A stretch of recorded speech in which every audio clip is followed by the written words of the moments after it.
Unexpected news just leaked. Newcastle fans. For major updates have just landed from St. James Park, and they could completely change the course of the season. From a powerful £124 million attacking partnership finally ready to explode, to a rival manager's disrespectful comments, to a long-awaited homecoming that could reshape our midfield, and a new sporting director making bold moves behind the scenes, it's all happening right now in Tyneside. And trust me, every single story carries weight. Whether it's a key player fighting to return in time for the African Cup of Nations, or a massive contract shakeup for our defensive stars, these are moments that could define Eddie Howe's project. So stick around until the very end, because you won't want to miss a single twist from today's breaking headlines. Don't forget to subscribe to the channel and join the Toon Army family, because here, we live and breathe Newcastle United. Yoane Wissa is edging ever closer to full fitness, and that's exactly the kind of update Newcastle United fans have been waiting for. The DR Congo international has been working tirelessly behind the scenes to overcome the knee problem that halted his bright start on Tyneside. Eddie Howe, who has been eager to unleash his new look forward line, now appears set to get his wish at last. The chance to combine Wissa with Nick Woltemade, a £124 million strike partnership, is something Howe has long imagined. After weeks of frustration, the signs are finally looking positive again for both the player and the manager. Inside the training ground, Wissa's return has lifted the entire mood. Staff and teammates alike have spoken about his infectious personality, and even small glimpses of him joking around in the canteen have gone viral among the Toon faithful online. It's not just his smile that's back, but his sharpness too. Wissa has resumed light contact sessions, sprinting drills, and finishing work without any sign of discomfort. If all continues to progress as planned, the hope is that he will be ready for selection when Newcastle face West Ham this coming weekend, a potential turning point in Howe's attacking options. The striker's time on Tyneside hasn't exactly been smooth sailing so far. After a promising start following his £55 million move, disaster struck on international duty in September when he injured his knee representing DR Congo. What was initially viewed as a minor setback became a prolonged absence after swelling persisted longer than expected. Newcastle's medical staff decided to delay his return to avoid further damage, ruling him out of the Brighton game. The cautious approach may have been frustrating at the time, but it's now paying off. Wissa's recovery appears complete, and the buzz around Benton suggests his comeback is imminent. For Eddie Howe, this return could hardly come at a better time. The Newcastle boss has been juggling multiple absences across the attack, relying heavily on Nick Woltemade to carry the goal-scoring load. While the German forward has shown promise, he has often lacked a partner capable of matching his intensity and creativity. Wissa's pace and ability to stretch defenses make him the perfect complement. The prospect of seeing the two in tandem, one driving into space, the other holding the ball up and finishing clinically, is something that excites not just Howe, but every supporter dreaming of seeing Newcastle back at their attacking best. Howe himself sounded cautiously optimistic when asked about Wissa's progress last week. "We believe he'll be back during this run of fixtures before the next international break," the manager said. "We don't know the exact date, but if his knee keeps reacting well, we'll have him available soon." His words were calm but confident, classic Howe. He's learned from experience how fragile recoveries can be, especially with players new to the intensity of the Premier League. Every step is being monitored carefully, and the staff have no intention of rushing Wissa before he's completely ready to deliver. The Congolese forward situation is being followed closely by supporters and pundits alike, especially with the African Cup of Nations approaching in December. If Wissa is fully fit, he's expected to be called up for DR Congo, which would mean missing a key stretch of Newcastle's campaign. Club legend Alan Shearer offered his own view, acknowledging how difficult such a decision can be. "It's tough," Shearer said. "You always want to represent your country, but after missing so much football, he might be better off staying and building up his match sharpness here. He's got a big role to play for Newcastle this season." Howe, however, made it clear that he would not interfere in that conversation. "That's between Yoane and his national team," he explained. "It wouldn't be right for me to get involved." Behind the scenes, though, the club's priority is to ensure he stays fit for the long term. With so much investment tied into him and Woltemade, Newcastle can't afford another lengthy absence. The medical and conditioning staff have worked closely with Wissa on building knee strength and explosive power, and the results are already visible. He looks quicker, leaner, and sharper than before the injury. Wissa's versatility is also a major plus for Howe's tactical setup.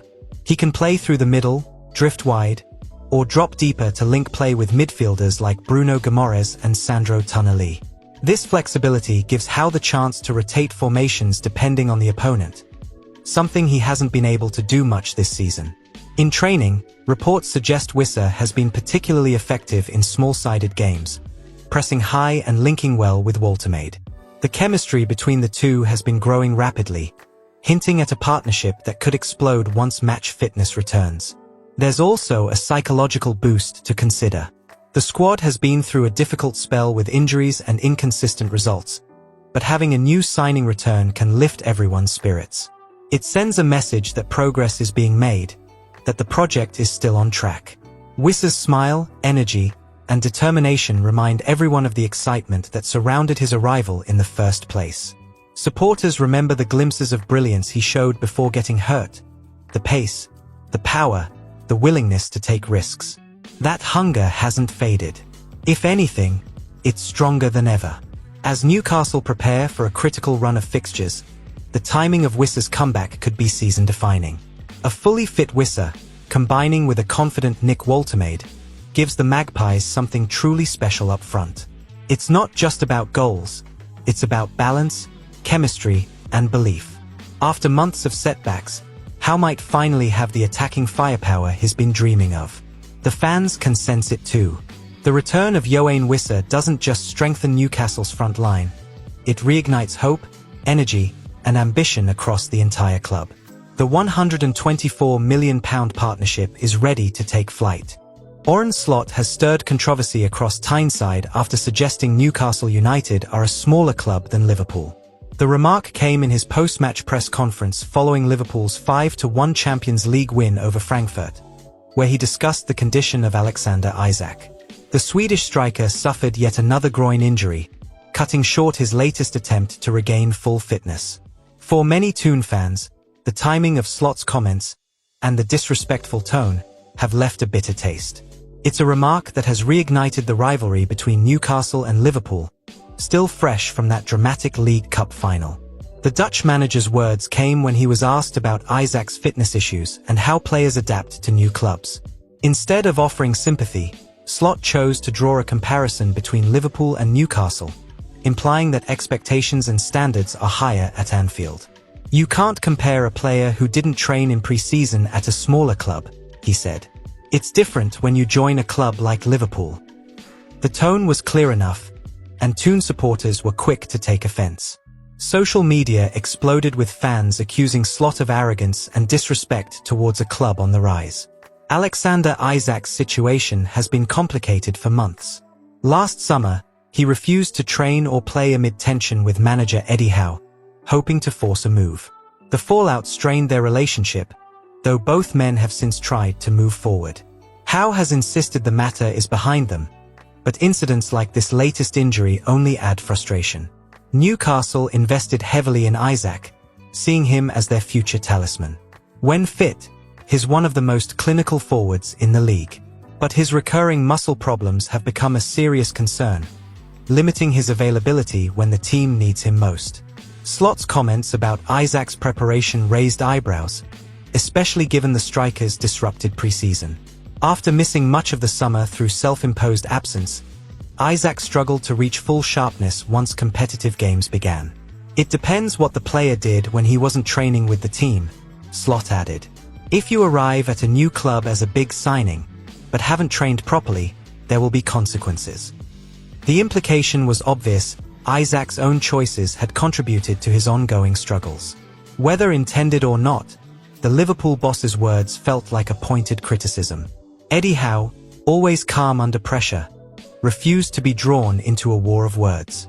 Asked about Slot's comments, he simply said he hadn't seen them and wouldn't respond. Still, inside Newcastle, there was quiet irritation.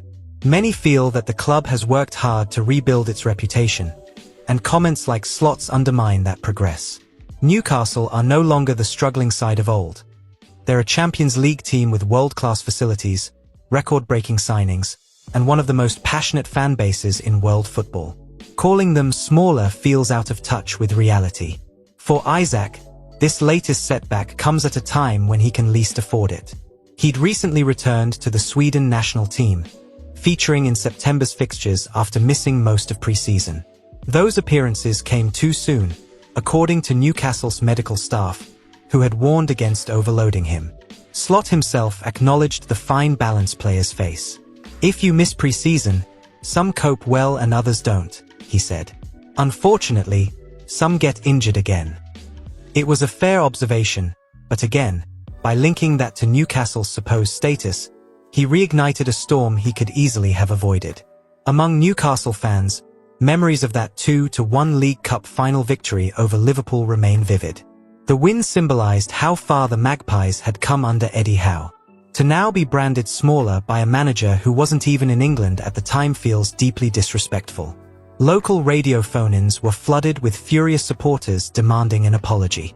Others took a more humorous approach, mocking Slot's comments with banners reading "Smaller club, bigger heart, and we beat you at Wembley, mate." The Toon Army has never needed much motivation to rally together, and this episode has only strengthened that bond. Behind the humor, though, lies a real issue for Newcastle. Alexander Isak's physical fragility is beginning to worry the coaching team. His talent is unquestionable, but consistency remains elusive. Howe knows he must find the right balance between pushing him and protecting him. The arrival of Nick Woltermaid offers options, but the manager still believes a fully fit Isak could transform the side. What he needs now is trust, patience, and proper recovery, not criticism from rival managers. Newcastle's focus remains on getting him back to full strength without risking another setback. Within the dressing room, there's sympathy for Isak. Teammates admire his professionalism since returning from the summer dispute. He's trained hard, followed every instruction, and shown real commitment. Injuries are part of the game, and most players understand that. Howe's approach has been to protect him from outside noise, encouraging him to focus only on his rehabilitation. As one insider put it, Isak's attitude has been spot on. He just wants to get back and help the team. That quiet determination could yet prove crucial as the season unfolds.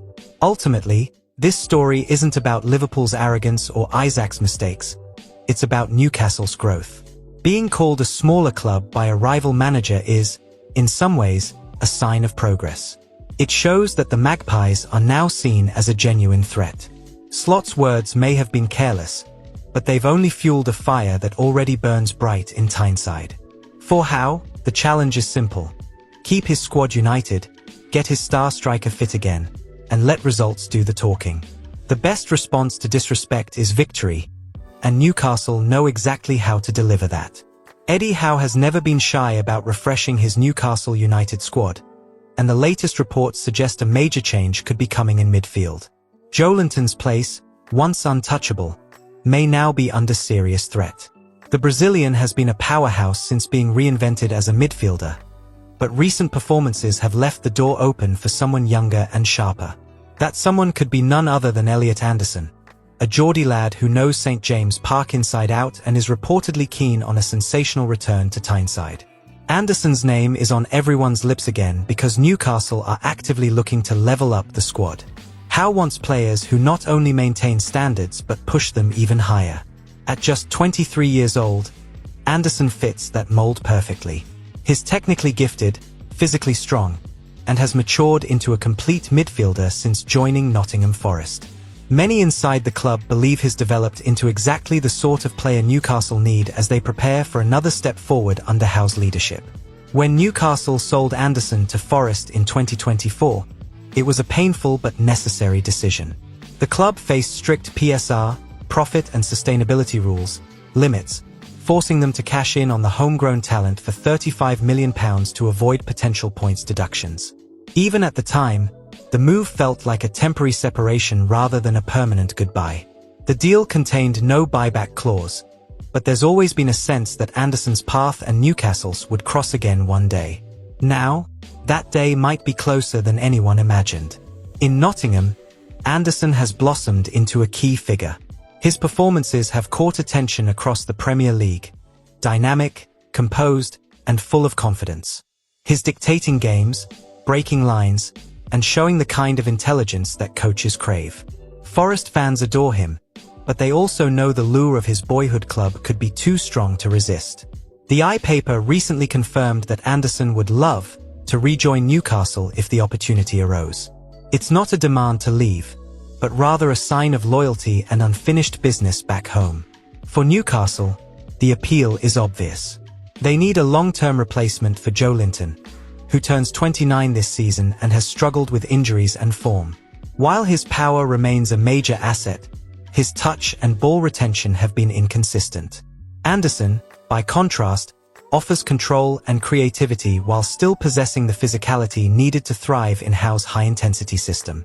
Imagine him alongside Bruno Guimaraes and Sandro Tonali, a blend of technical mastery and energy that could make Newcastle's midfield one of the best in England.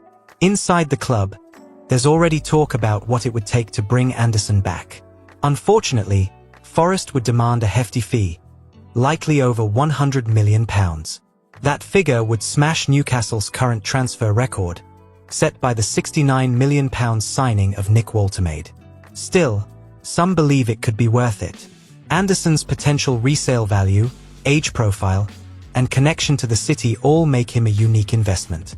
As one insider put it, he's not just a player, he's part of Newcastle's identity. The board knows such moves can unite fans and team alike. Tactically, Anderson seems tailor-made for Howe's style. He presses aggressively, covers ground, and keeps the ball moving quickly, key elements in Newcastle's approach. His passing range has improved dramatically, and his composure under pressure stands out. What makes him particularly exciting is how he combines the bite of Joe Linton with the flair of a playmaker. In many ways, he's a modern version of the Brazilian. Less brute force, more finesse, but equally determined. Howe reportedly views him as the missing piece that could elevate the midfield to elite level. Joe Linton's future, meanwhile, remains uncertain. Though still a fan favorite, the competition is fierce, and the club must plan ahead. Anderson's potential arrival doesn't necessarily mean the end for Joe Linton, but it signals that Howe is preparing for evolution rather than stagnation. Football moves fast, and the manager knows he must keep the squad fresh to challenge at the top.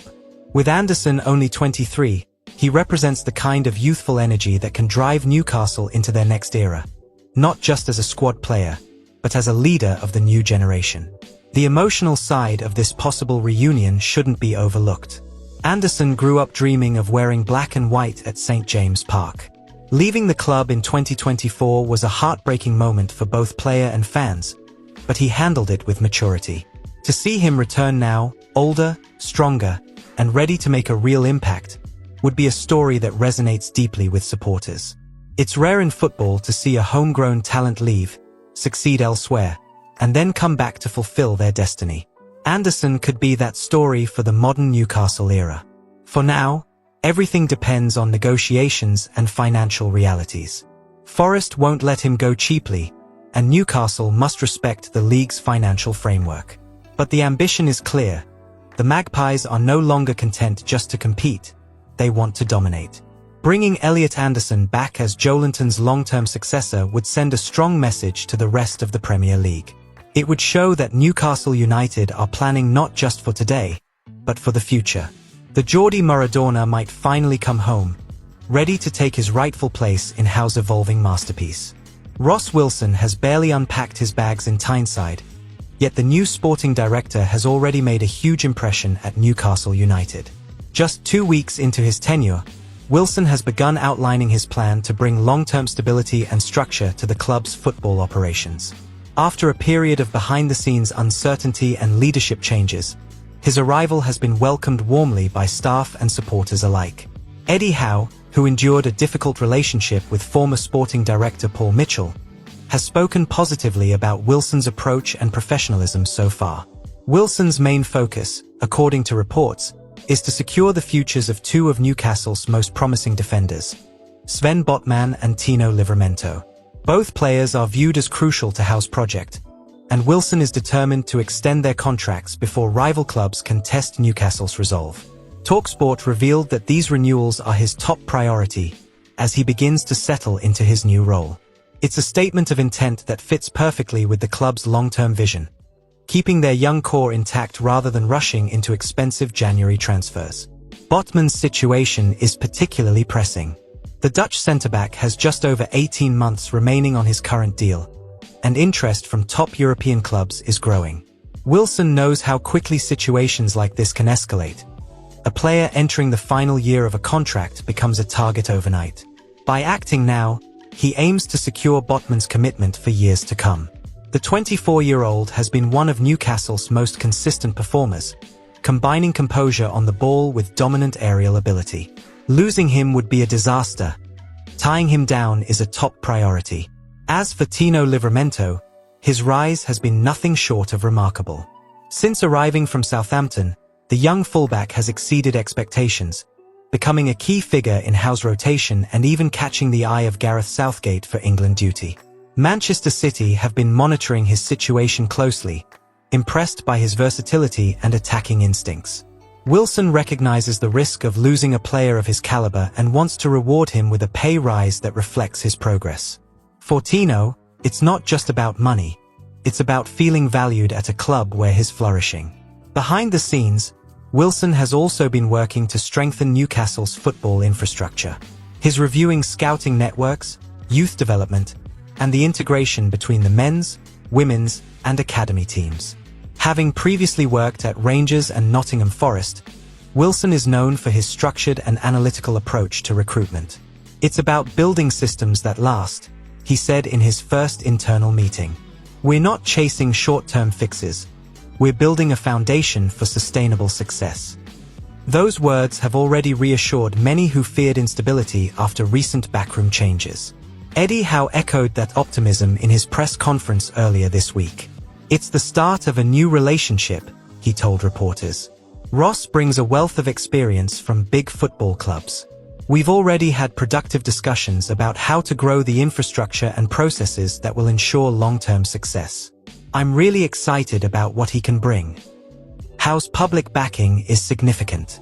After some tensions under previous management, the harmony between head coach and sporting director could be the key to Newcastle's next phase of evolution. Interestingly, sources suggest that January will be a quiet window for Newcastle in terms of signings. Financial fair play constraints remain tight, and Wilson believes the squad is strong enough for now. His focus will be on retention and preparation for the summer, when the club hopes to operate more freely in the market. That strategy reflects maturity, an understanding that smart planning is better than impulsive spending. With Botman and Livramento central to those plans, securing their futures now will prevent headaches later on. Sandro Tonali's situation is another area Wilson won't need to worry about immediately. The Italian midfielder secretly agreed a contract extension during his 10-month suspension, keeping him at the club until 2029 with an option for an extra year. That quiet piece of business demonstrates Newcastle's growing professionalism and stability behind the scenes. It also gives Wilson time to focus on other priorities, knowing that one of the club's biggest assets is already secured for the long term. Wilson's arrival also marks a shift in how Newcastle intends to operate as a modern football club. Gone are the days of reactive deals and short-term gambles. Under his guidance, the Magpies want to emulate Europe's most efficient sporting models, data-driven recruitment, early contract renewals, and clear communication between departments. His calm, methodical style complements Howe's intensity perfectly. If their partnership continues to flourish, Newcastle could finally have the leadership structure capable of delivering lasting success on and off the pitch. As the club prepares for an important period both in domestic and European competition, stability behind the scenes is vital. Wilson's work might not make daily headlines, but it lays the groundwork for everything to come.